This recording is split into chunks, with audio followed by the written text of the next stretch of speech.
Ness does their third down snapping. So that could create a problem for the Riders, who are 2nd down and 10 at the 15 of Toronto as the second quarter begins. Ken Austin gets away from some trouble, but finds more in the person of Glenn Kulka. 2 big plays in a row for Kulka, as you see Ness coming on, who also snaps for the field goals. Loss of 5 yards on the play. You see, keeping your position pays off.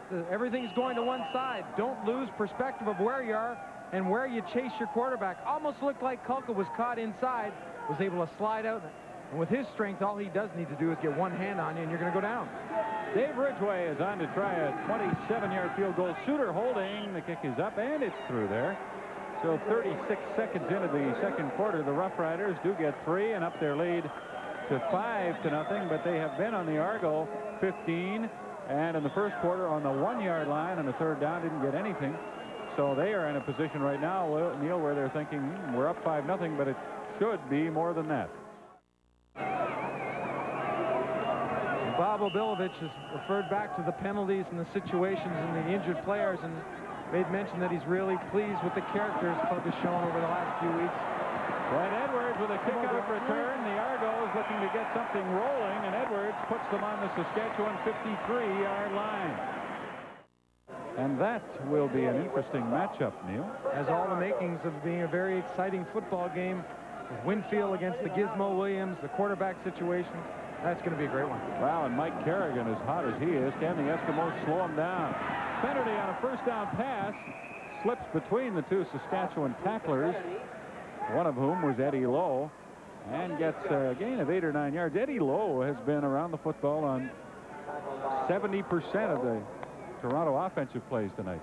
Eddie Lowe from Alabama, coached by the great Bear Bryant. He leads this team with tackles, 45. John Gregory told us earlier this year he's one of the most dedicated athletes he's ever seen. They'll work out and go hard all day. And where's Eddie Lowe? He's in the training room riding the bike or doing something. He is a worker. Kennedy on 2nd and a couple gets nothing. Stopped at the 45 of Saskatchewan. The Argos will be 3rd down and 2. No gain. Well, once again, the defense wins the battle up tight. Rick Clausen is able to get through and just really cause a big clog up. You see him come right off the ball. It's almost being held by number 63, Jim Kardash, but he still gets upfield, stays in that area where he's responsible for, makes it tough on Finnerty.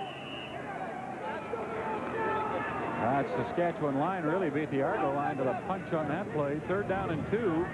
Argos at the Rider 45. We will not see a long field goal try by Chapek. Olisic is in the punt. Fuller and Richie Hall back to receive.